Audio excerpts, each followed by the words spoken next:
Hey guys, tonight we're going to get cozy and journey back to a time where a love story wasn't just a simple romance, but a heavy, multi-generational burden. Imagine a love so profound it had to be a secret, a connection so deep it was literally cursed. You're nestled in your bed, maybe with a nice warm drink, but you probably wouldn't survive the kind of drama we're about to dive into. So, before you get comfortable, take a moment to like the video and subscribe, but only if you genuinely enjoy what I do here. Let me know where you're listening from and what time it is, and we can feel a little more connected. Now, turn off the lights, maybe grab a pillow, and let's ease into tonight's journey together. You find yourself in a quiet, dimly lit study, the air thick with the scent of aged paper and leather.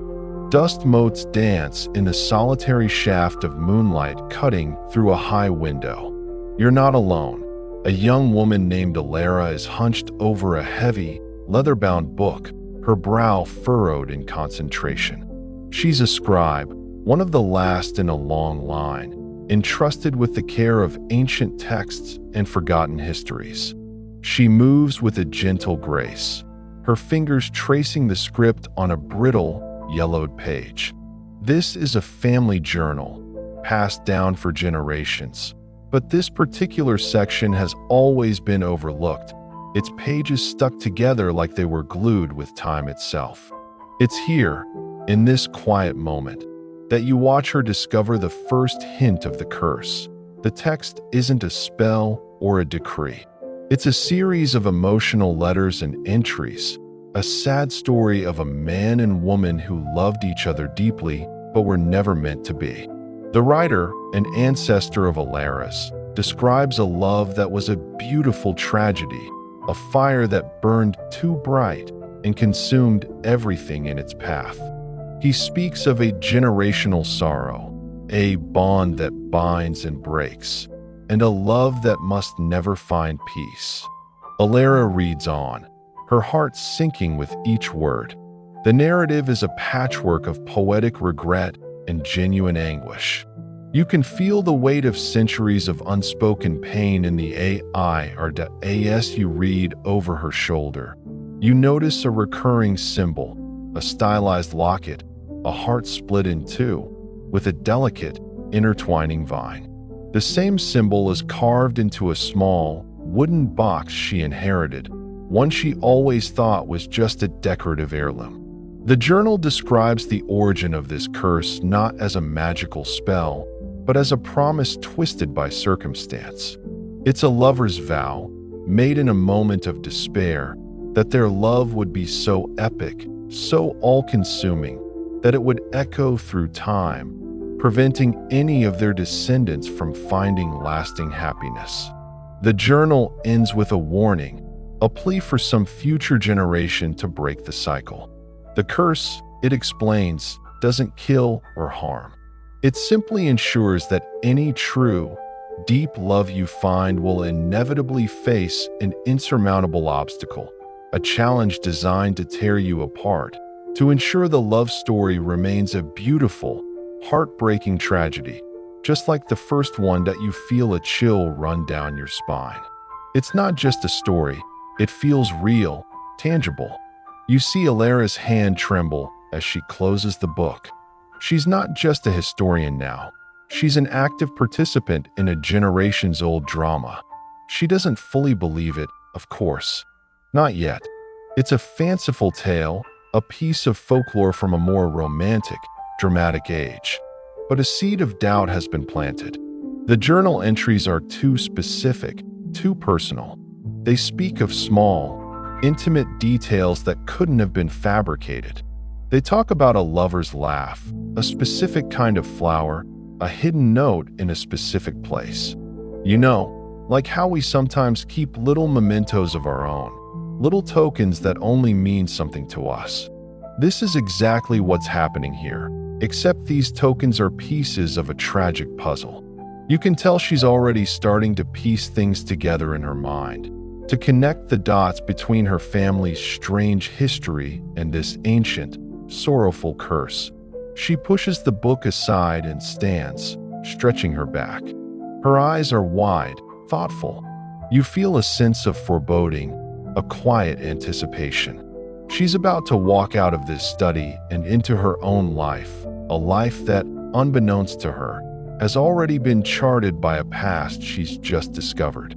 She's about to meet someone, to fall in love, and to face the very curse she just read about. And you, my friend, are going to be there with her, watching it all unfold. You leave the study with Elara and feel the narrative shift. The dusty archives fade away, replaced by the bustling energy of a city library. This is where you encounter the first echo of the curse, a story within a story, a memory Elara uncovers in a separate, more recent family history. This section isn't about Elara's life directly, but about her ancestors, Lyra and Kale, the first victims of this romantic affliction. You're no longer watching Elara, you're watching them. The scene is different, the clothes are different, but the emotional core is the same. The air is warm and smells of freshly turned earth and wildflowers. Lyra, a gifted painter, and Kale, a traveling stonemason, meet by chance in a small, sun-drenched village. Their connection is instant and profound, a deep, soul-level resonance that you can feel radiating from them. You see Kale gifting Lyra a smooth, river-polished stone, and you remember the locket, the broken heart symbol. It's not a locket yet, just a stone, but the intention is the same, a token of love. They spend their days walking through sun-dappled forests, their hands brushing against each other as they talk about their dreams. Kale tells her about the great cathedral he wants to build, and Lyra paints his portrait in the soft light of the morning. You can feel the happiness, the pure, unburdened joy of a love that is just beginning, but the curse is already at work. It doesn't appear as a monster or a dark cloud. It's subtle, a tiny crack in the foundation of their perfect world. Kale, being a traveler, has obligations in a distant city. Lyra, rooted to her family and her art, cannot leave. Their love is strong, but circumstances are conspiring against them.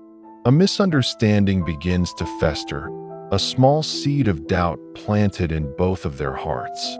Kale receives a letter, but it's not from Lyra. It's from a family member twisting Lyra's words, making her sound like she's lost interest. Lyra receives no letters at all, believing Kale has simply forgotten her. It's a classic case of miscommunication, but you know it's the curse's doing, a clever, cruel twist of fate designed to keep them apart. You watch as the light in their eyes begins to dim. The walks in the forest become less frequent.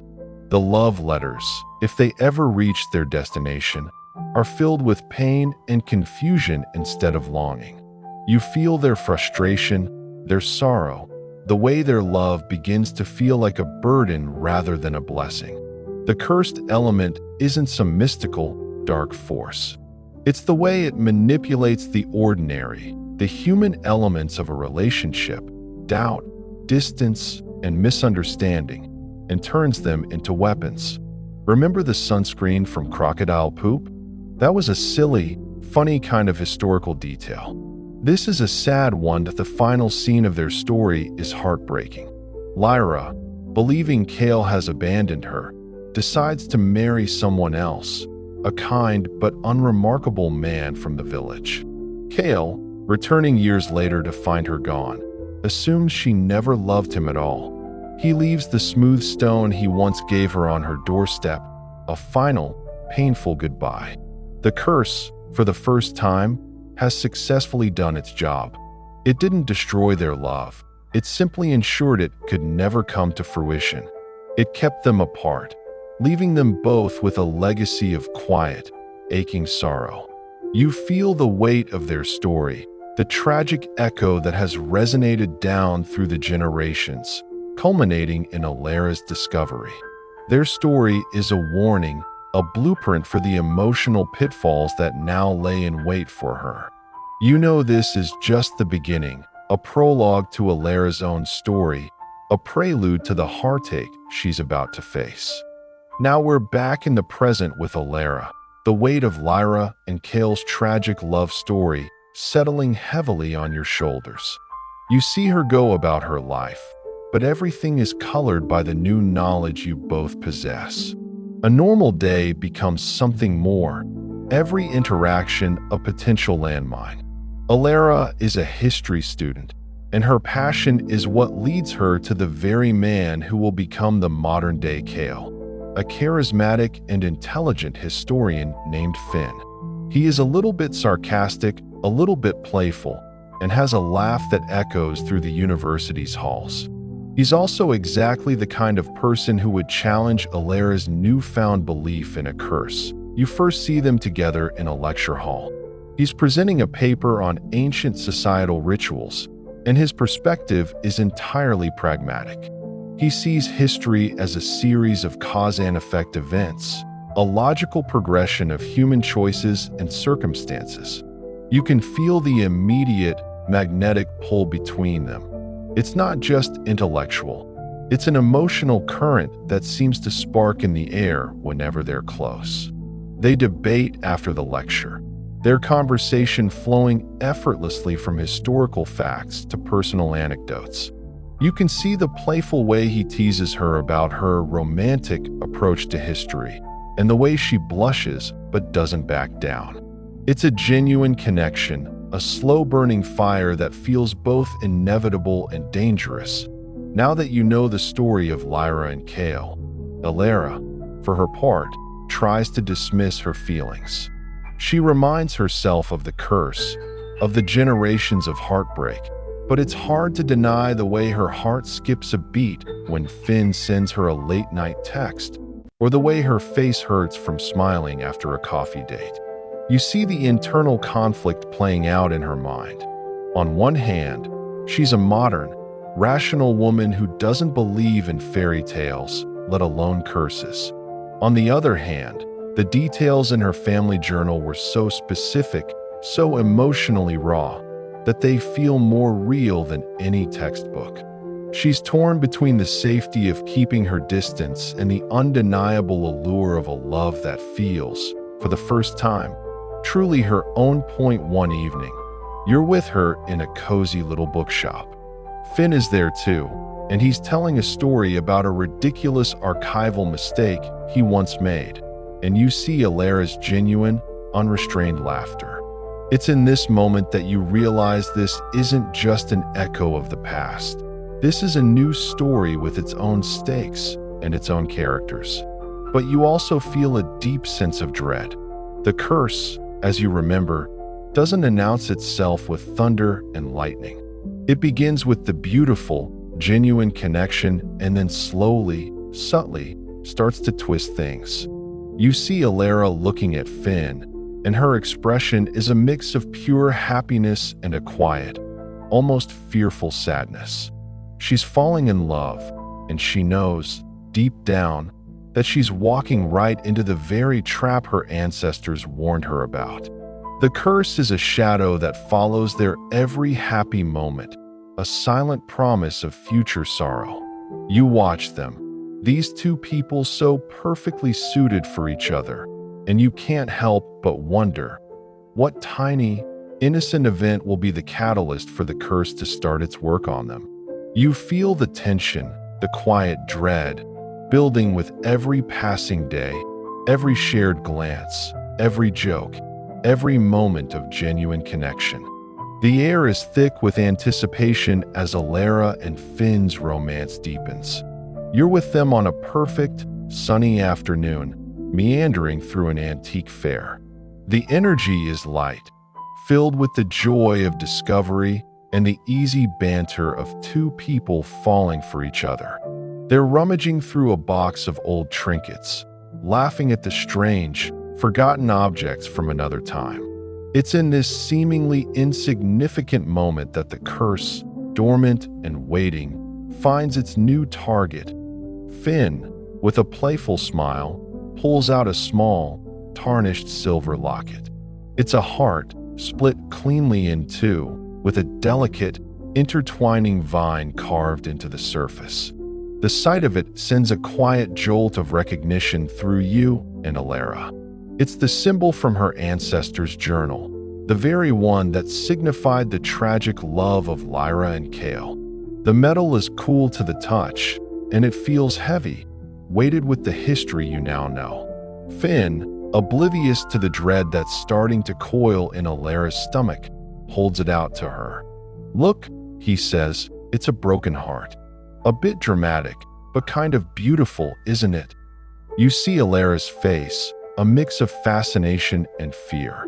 She wants to dismiss it as a coincidence, a silly thing. The world is full of broken heart lockets, after all, but this one feels different. The carving is too precise, too much like the drawing in the journal. It's a tangible link to a past she's trying to outrun. She hesitates, her hand hovering over it. Finn, misinterpreting her hesitation, assumes she doesn't like it. He's about to put it back when she makes a split-second decision. "I love it," she says, her voice a little too quick, a little too strained. "It's unique." You know she's not just buying a piece of jewelry. She's accepting a piece of her family's cursed history. The moment she takes the locket, you feel it. It's not a dramatic thunderclap or a sudden shadow. It's a subtle shift in the air, a whisper of a forgotten sorrow. It's as if the curse, lying dormant for generations, has finally found its new anchor. You watch as Elara fastens the locket around her neck. It's a beautiful accessory, but you know its true nature. It's a catalyst, a key that has just turned in a very old, very complicated lock. Finn, completely unaware, thinks he's just given her a sweet gift, a simple expression of his growing affection. He doesn't see the way the locket seems to thrum with a quiet, ancient energy. Later that evening, as you and Elara are poring over the family journal again, the locket around her neck starts to feel warm.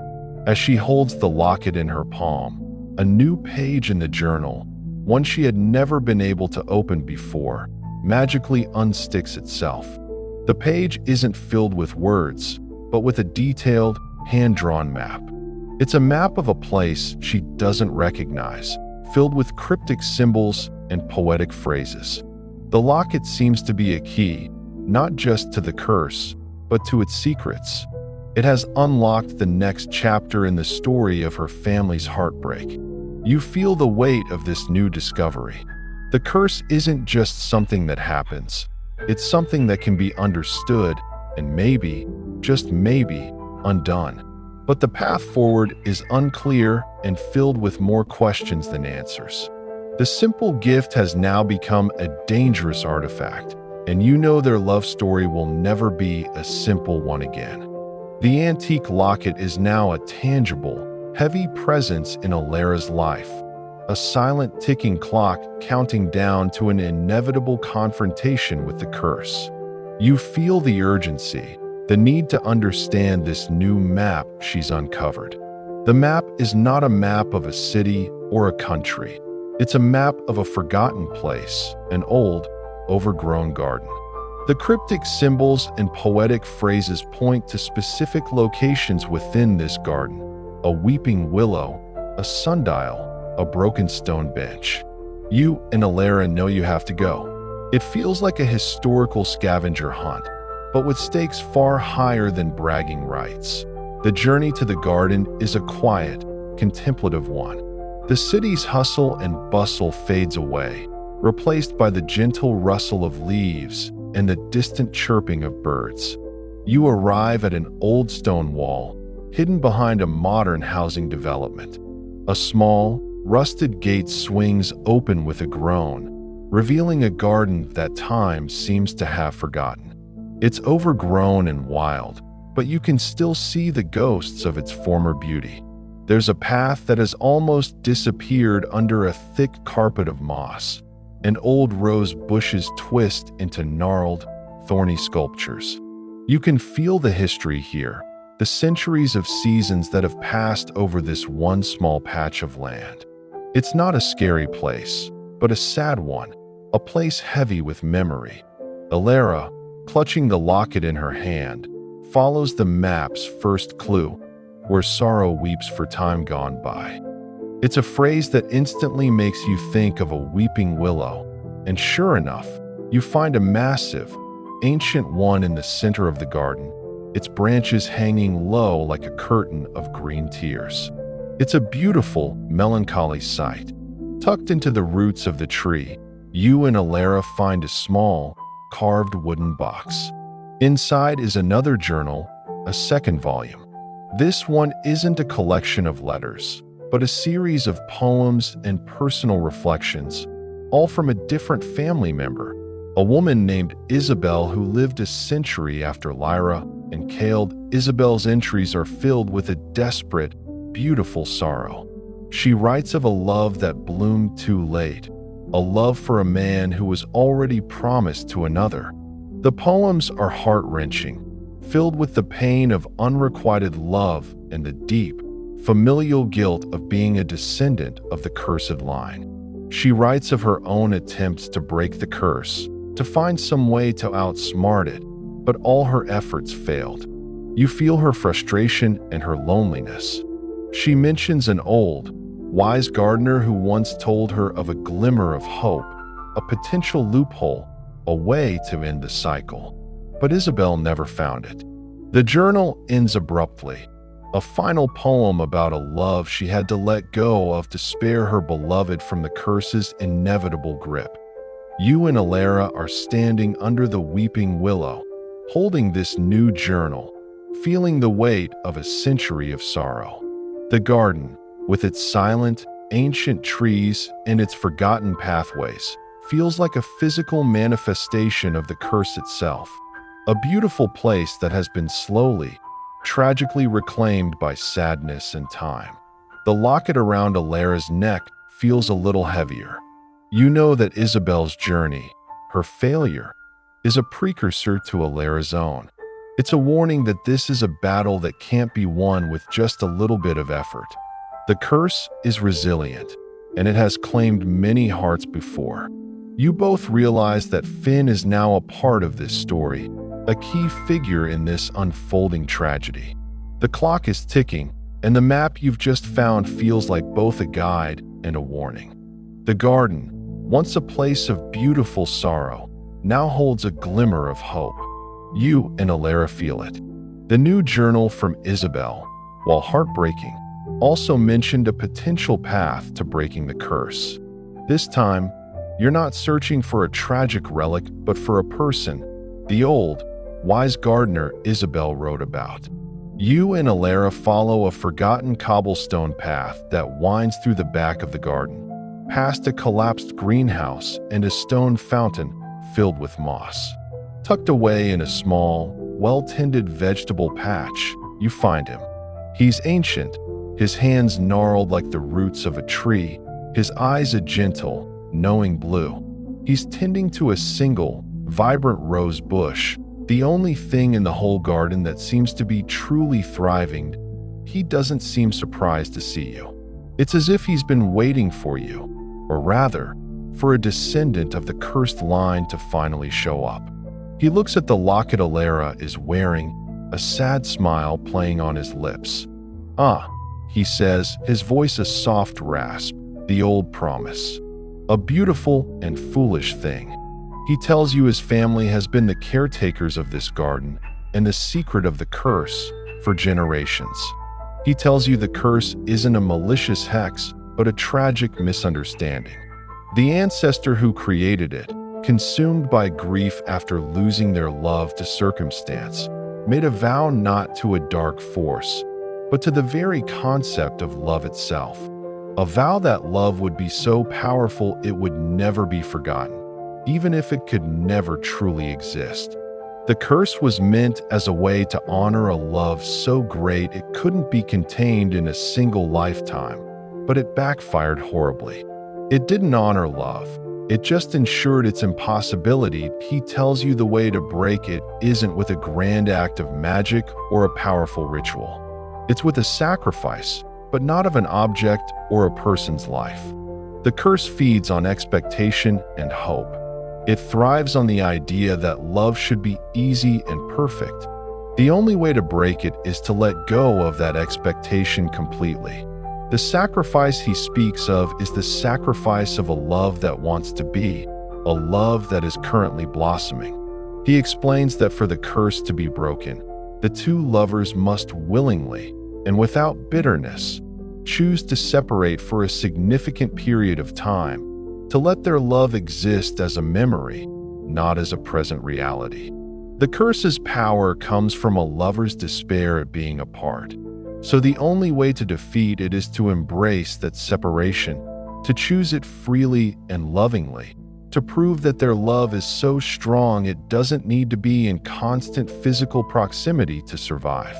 It's a paradox, a cruel and beautiful test. You see the hope in Elara's eyes flicker and then die. She understands the weight of what he's saying. This isn't a magical solution, it's an emotional one.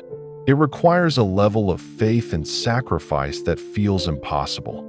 She would have to give up Finn, the man she's just started to fall for, the man who has brought so much light into her life, for an uncertain period of time, with no guarantee that the curse will actually be broken. She has to trade a present happiness for a potential future. The gardener, sensing her hesitation, simply smiles and points to the thriving rose bush. Love, he says, is not always in the bloom. Sometimes it's in the tending of the roots, in the patient waiting for the next spring. You leave the garden with Elara, the gentle scent of roses following you, the knowledge of the gardener's words weighing heavily on your minds. It's a glimmer of hope, yes, but it's a hope that comes with a price that may be too high to pay. You and Elara leave the quiet garden, carrying the heavy weight of the old gardener's words. The world outside seems too loud, too normal. Elara knows she has to tell Finn everything, but she dreads it. How do you explain a multi-generational love curse to a historian whose worldview is built on logic and observable facts? You feel her anxiety, the way she rehearses the conversation in her head, the words sounding unbelievable even to her own ears. It feels like telling a scientist about a unicorn. The moment of truth comes later that evening. You're with Elara in her apartment, the scent of old books and chamomile tea filling the air. Finn arrives, bringing a bottle of wine and a light-hearted mood that feels jarringly out of place. He's joking about a ridiculous typo in an old document he found, completely unaware of the heavy conversation that's about to unfold. Elara takes a deep breath and starts. She tells him about the family journal, about Lyra and Kale, about the locket, and about the gardener's cruel solution. She speaks calmly, but you can feel the tremor in her voice. Finn listens, his smile slowly fading. He's not angry, but you can see the skepticism in his eyes. He's trying to connect her story to a known historical phenomenon, a psychological bias, anything but a curse. He offers rational explanations for everything. The journal is a collection of allegorical stories. The locket is a coincidence.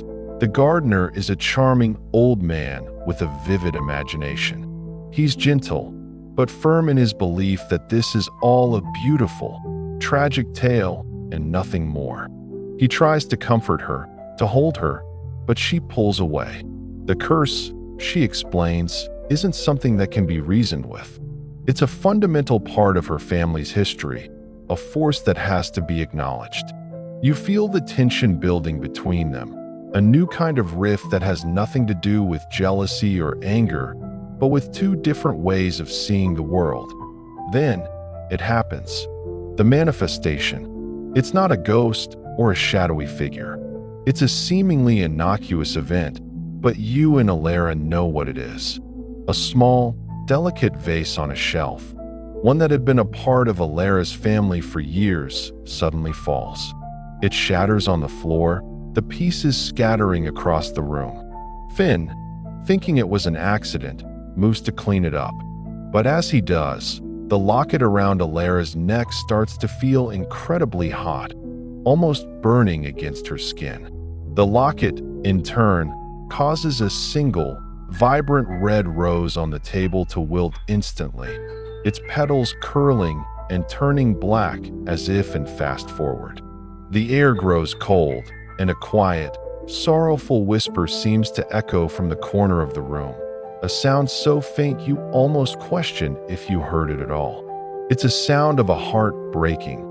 Finn stops, his hand frozen midair, a shard of the vase in his grasp. The rational explanations, the psychological theories, all of them fall away in the face of this undeniable, impossible event.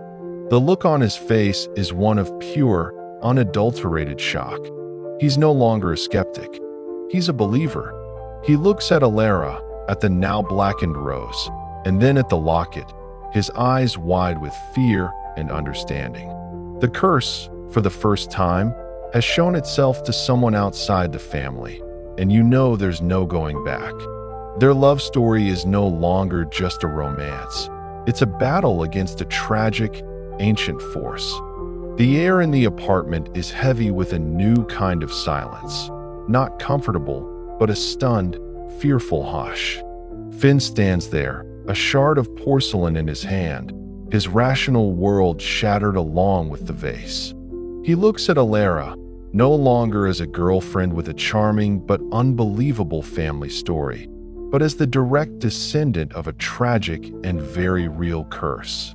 You feel the profound shift in their relationship. The playful teasing is gone, replaced by a somber understanding. The love that once felt so simple and joyful now feels like a dangerous weight, a ticking time bomb. Finn slowly puts down the shard. His eyes meet Elara's, and you see not fear of her, but fear for her and for them. He understands the curse now, not as an academic concept, but as a palpable force that just withered a rose and broke a vase. He understands the gardener's cruel solution and the impossible choice they now face. The curse doesn't just threaten their love, it threatens their future, their happiness, and everything they could have been. You feel the gravity of the situation settling over them like a thick fog. They talk late into the night, but it's not the light-hearted banter of before. It's a serious, heartbreaking conversation about their options.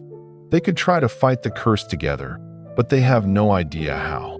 The gardener only gave them one solution.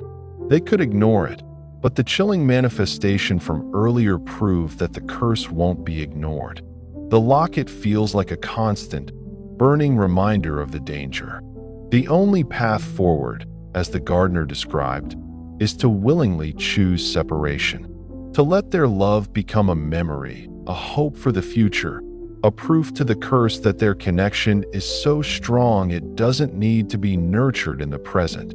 You witness their heartbreaking decision unfold. It's not a fight. It's a mutual, sorrowful agreement.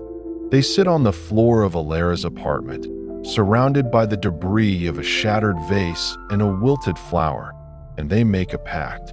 They will separate. For how long? They don't know. The gardener was vague about that part. It could be months, it could be years. The curse must be convinced that their love is a willing sacrifice, not a bitter, forced separation. Their goodbye is not angry or dramatic. It's filled with a quiet, devastating finality. You see the tears welling up in Elara's eyes and the sheer pain on Finn's face.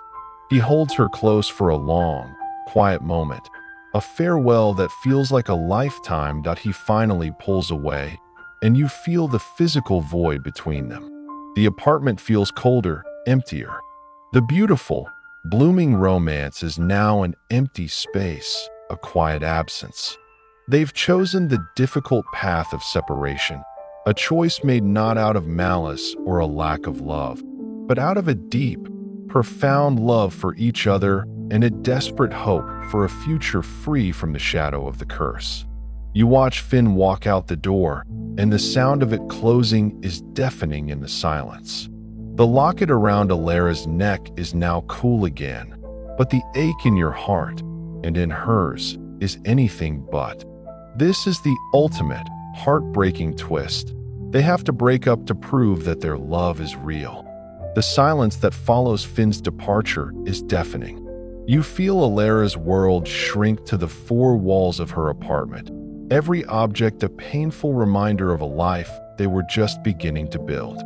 Her love story, which had been so full of promise and vibrant energy, is now a quiet absence. You watch as she goes through the motions of her life, but the joy has been replaced by a quiet, determined sorrow. The curse required a sacrifice, and she made it. Now, she is living in the aftermath. Years pass in a blur of lonely evenings and focused work. You are with Elara as she dedicates herself completely to her studies, to the history of her family's curse. The pain of her separation from Finn becomes a motivation, a fuel for her research. She pores over every document, every journal entry, searching for a deeper understanding of the curse. She's looking for the why behind it all, not just the how to break it. She wants to understand the ancestor who created it, the sorrow that was so profound it rippled through time. Her life becomes a solitary journey.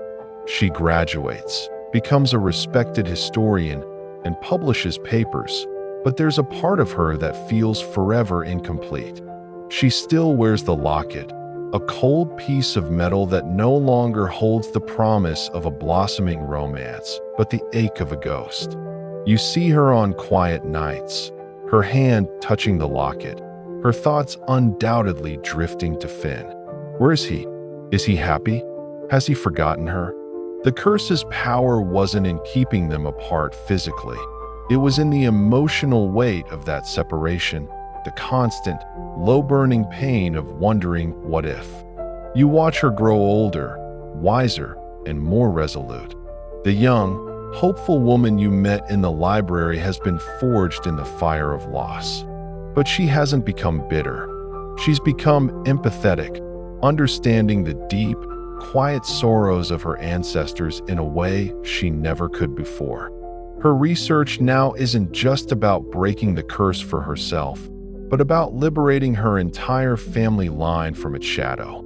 She's carrying the weight of generations, and she's doing it alone. One evening, you're with her in her quiet study. The same study where you first saw her with the journal, but now it's filled with her own work, her own books, her own memories. She's looking at an old photograph of Lyra and Kale, a small, faded picture she found in one of the journals. She looks at their young, hopeful faces, and a single tear rolls down her cheek. She's not just seeing her ancestors. She's seeing a mirror of her own heartbreak. She knows the loneliness they felt, the impossible choice they had to make. And in that moment, she also feels a quiet pride. She's not just a victim of the curse. She's an active participant in its resolution, a woman who is strong enough to bear the weight of her family's past for the sake of its future. The long silence has been a test, and you know she's passed it. The years have passed, marked not by a calendar, but by the quiet ache of a love willingly surrendered. You've been with Elara as she's grown into a woman defined by her quiet strength and her unwavering resolve.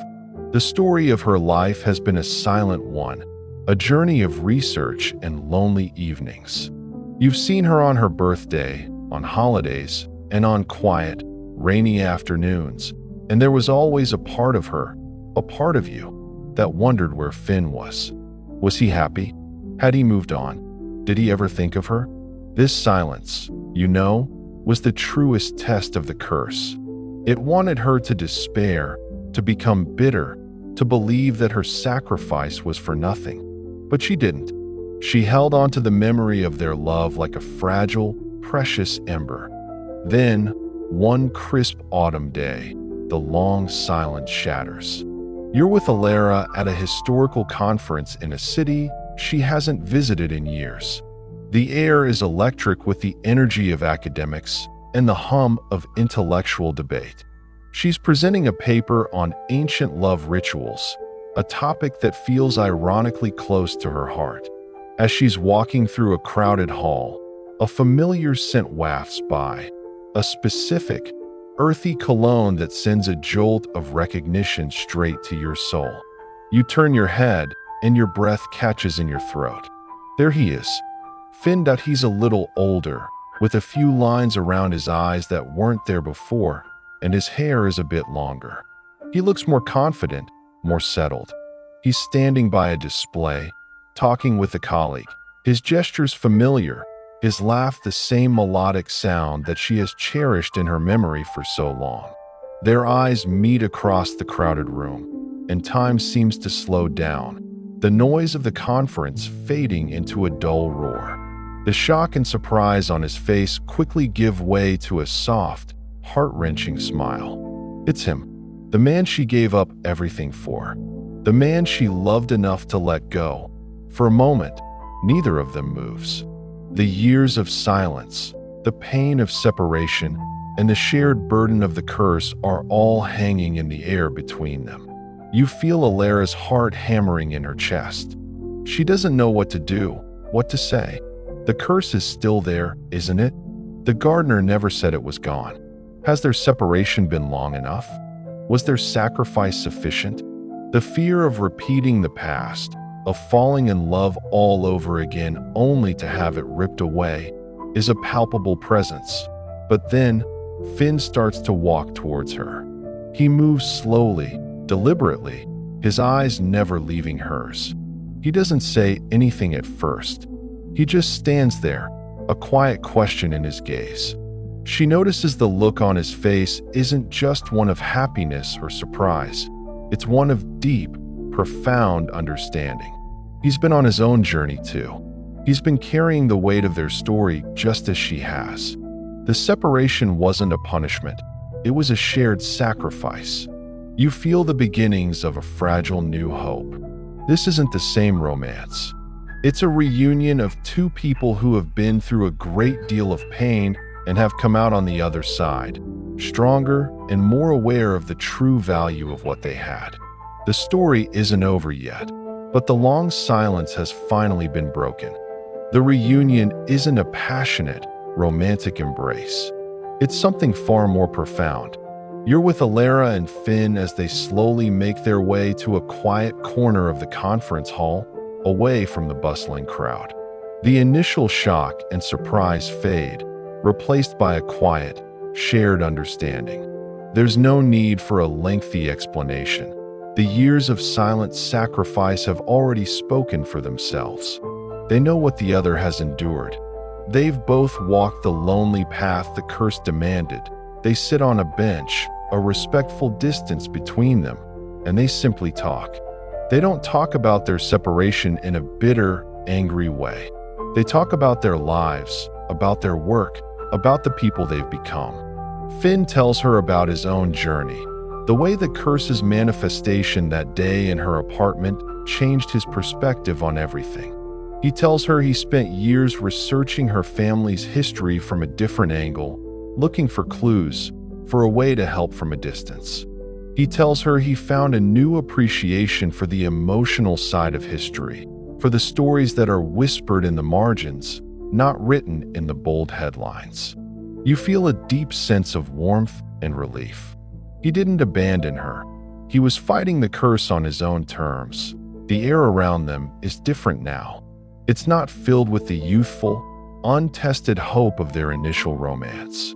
It's filled with a quiet strength, the kind that can only come from weathering a storm. The love that they share is no longer a fragile bloom.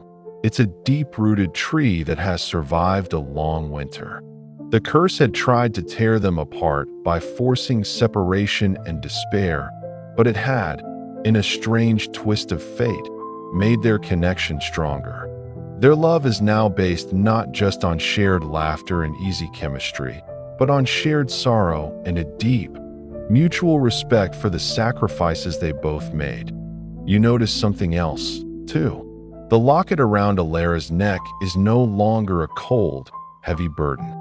As she talks to Finn, It seems to radiate a gentle, quiet warmth. It feels different, lighter. It's as if the curse's power has diminished with their reunion, as if their ability to face the past, to speak about their pain, has somehow chipped away at its foundation. But the curse isn't gone yet. The threat still lingers. They haven't broken it. They've simply outsmarted it for a time. Their reunion is a test, a new chapter in the story, but the old anxieties are still there. What happens now? Do they dare to love again, knowing that the curse could return with a new, more powerful twist? The conversation between them is filled with this unspoken question, this fear of hope itself. They're standing at a crossroads, one where they can either walk away again or take a chance on a new, more mature, and potentially more dangerous kind of love. You, like them, are holding your breath, waiting for the next sign, the next clue. You are with Elara and Finn, sitting on the bench, the hum of the conference hall a distant, forgotten melody. Their conversation has brought them a measure of peace, but not a solution. The curse still hangs over them like a silent threat. Finn, being the historian, is still looking for a different angle, a new perspective. He brings up a piece of forgotten folklore he'd stumbled upon during his own research, an old lullaby he found in the archives of a small village. The lullaby, he explains, was not for a child, but was a mourning song for a love that had to be let go of. It was a song of acceptance, not sorrow, that he hums a few bars of the melody, a gentle, haunting tune. As he does, a new, almost impossible thing happens. The locket around Elara's neck, which had been warm, begins to hum, vibrating gently in time with the song. The faint melody, it seems, is the final key. The song, passed down orally for generations, was a part of the original curse, not as a part of the malediction, but as a part of its solution, a forgotten piece of its original intent. The curse, it turns out, wasn't created by a dark, vengeful spirit, but by a heartbroken ancestor who wanted to protect her descendants from the kind of devastating loss she had experienced. She didn't want them to suffer, so she created a curse to keep them from ever finding a love that would cause them such pain. She thought she was doing a good thing. The curse was never meant to be a punishment. It was a misguided act of love. It wasn't a curse at all, but a test, a long, difficult lesson. It was meant to make sure that any love that did survive, it was truly unconditional, a love that could withstand not just distance, but time and sacrifice. The curse was just a series of challenges designed to force her descendants to let go of the idea of a perfect, easy love and to instead find a deeper, more resilient kind of connection. The gardener's solution wasn't just a random act of separation. It was the final part of the test, to prove their love was strong enough to exist even without being together. You and Elara and Finn are now looking at the curse from a completely new angle. It's not an external force they have to fight. It's an internal one they have to understand. The pain, the separation, the years of silent longing, it was all a part of the lesson. You feel a profound shift in the energy around them. The weight of generations of sorrow begins to lift, replaced by a quiet sense of awe. Their ancestors weren't victims of a curse. They were participants in a beautiful, albeit tragic, emotional experiment. And now, Elara and Finn are the ones who have finally, after all this time, understood the true nature of the curse. The answer isn't in a magical spell or a grand gesture. It's in the quiet, simple truth of a heartbroken lullaby. The lullaby's truth has unlocked the heart of the curse. You and Elara and Finn sit in quiet contemplation. The sound of the conference hall, now just a gentle, distant drone. The curse was never a malevolent force seeking to destroy love. It was a desperate, misguided act of protection. It was the ancestral equivalent of a parent telling their child not to touch a hot stove after they themselves were burned. The heartbroken ancestor, consumed by the pain of her own lost love, created a system that would prevent her descendants from ever feeling that same kind of grief. She wasn't trying to punish them, she was trying to save them. The curse's cruel genius was in its subtlety. It didn't prevent love from happening. It simply ensured that any love that did bloom would be tested in the most painful way imaginable, through distance, misunderstanding, and forced separation. It wanted to prove that a love built on external circumstances was too fragile to last, so it would break them. But a love that could survive that trial, a love that could choose to sacrifice its own present happiness for a potential future, that was the love the curse was actually searching for. It was a centuries-long test to find a love that was truly unconditional, a love that could exist even in absence. You feel a wave of profound empathy for the ancestor who created it, a woman who loved so deeply and lost so much that she spent the rest of her life trying to shield her family from the same fate.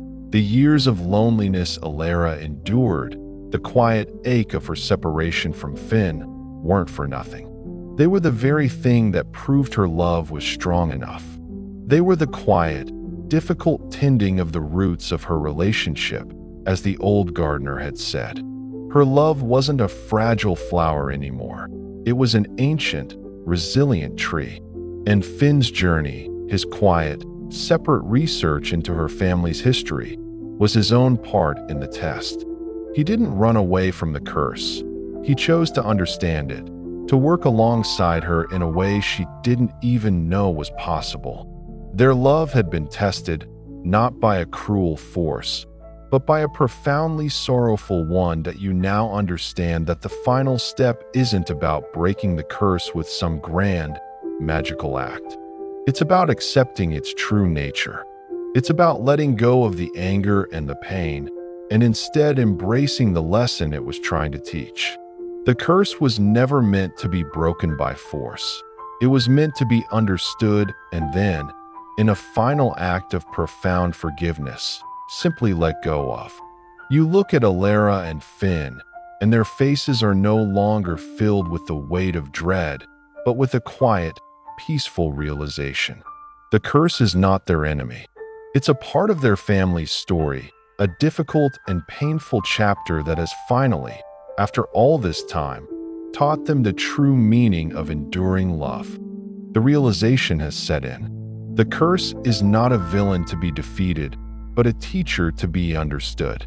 You're with Elara and Finn, the air around them no longer heavy with dread, but with a quiet sense of purpose. They know the path forward now. It's not about a magical ritual or a grand gesture. It's about a choice. The final choice. The curse required them to prove their love was unconditional through sacrifice and separation. Now, it requires them to prove their love is unconditional through faith and forgiveness. The old lullaby from Finn's research, the one that revealed the ancestors' true intent, contained a final line that the others had missed. Let the love that endures be the love that forgives. This is the last and most difficult part of the curse's lesson. It's not about forgiving a curse, but about forgiving the past itself. It's about forgiving the ancestor who, in her grief, created this generational trial. It's about forgiving the universe for the pain it caused, and most importantly, it's about forgiving themselves for the time they lost. You feel Elara take a deep breath. She looks at Finn, her eyes full of a love that is now mature, resilient, and without fear. The curse, she realizes, didn't make them lose time. It made them earn their time together. It made them appreciate the simple act of sitting on a bench, of holding hands, of just being in the same room. They now have to make a choice not of sacrifice, but of faith. They have to choose to believe in their love, not as a fragile thing that can be broken, but as an unbreakable force that has already proven its strength. Finn takes her hand, and you see his eyes, so full of the quiet determination you've come to know. He doesn't ask her to marry him or make some grand declaration. He simply says, "I'm not leaving." And in that simple phrase, you feel the final, crucial choice being made. They are choosing to have faith. They are choosing to believe that their love, having survived the test of absence, will now flourish in the light of presence. They are choosing to move forward, not with the memory of a curse, but with the knowledge of their love's true strength. The locket around Elara's neck feels warm and light, no longer a burden, but a symbol of a journey that has finally come to an end. The curse's hold, the weight of generations of sorrow, has finally been lifted. You feel the profound sense of peace that washes over them. Their love story isn't a tragedy, it's a testament. The final choice has been made. The curse's grip, a generational weight of sorrow and sacrifice, has finally been loosened. You are with Elara and Finn, but the scene is no longer the bustling conference hall. It's a quiet, sun-drenched afternoon, and they are back in the old, overgrown garden. The same garden where Elara found the hidden journals, where she met the wise old gardener, and where the course of her life changed forever. The garden is still beautiful, still wild, but it no longer feels sad. It feels alive, vibrant, filled with the promise of new life. The rose bush that the gardener tended is now in full, glorious bloom. Elara and Finn are standing near the weeping willow, the same spot where she first read about her ancestors' pain. But there are no tears now. There is only a quiet, profound sense of peace. They have not come here to perform a ritual, but to simply be. They stand there, hand in hand, the locket around Elara's neck now a cool, comfortable weight against her skin. It's no longer a symbol of a curse, but a family heirloom, a testament to the strength of love that was forged in fire. The curse, you realize, was broken not with a grand act of magic or a powerful spell, but with a simple act of forgiveness. Elara and Finn forgave the ancestor who, in her grief, created this long and difficult test. They forgave the curse for the years of separation, and most importantly, they forgave themselves for the time they lost, knowing that it was the very thing that made their love so strong. They chose to not let the past define them, but to use it as a foundation for their future. Their love story finally begins anew, free from the shadows of the past. It's a love story that is not about passion or romance alone, but about resilience, forgiveness, and unconditional trust. You see them walk together through the garden, their steps in sync, their hands intertwined. They're no longer just two people in love. They are two people who have been through a trial and have come out the other side. Their connection fortified, their understanding of love forever deepened. The curse is gone, replaced by a legacy of strength and enduring love. The cycle of sorrow has been broken, and the future is now, for the first time in generations, completely their own. Their story is a reminder that true love isn't about perfection, but about perseverance. And that's where we leave them, in that beautiful garden, the past finally behind them, and a new beginning stretched out before their very eyes. It's a reminder, isn't it, that sometimes the most difficult paths lead to the most beautiful destinations. That a love truly worth having is one that can withstand the test of time and distance, and even a generational curse. So as you drift off, let that thought sit with you. Let yourself fall into the idea that forgiveness, whether of others or of yourself, is the most powerful magic there is. The weight of the story is gone now, leaving only the gentle hum of the night. Your journey through the past is over. You're home now. It's time to rest.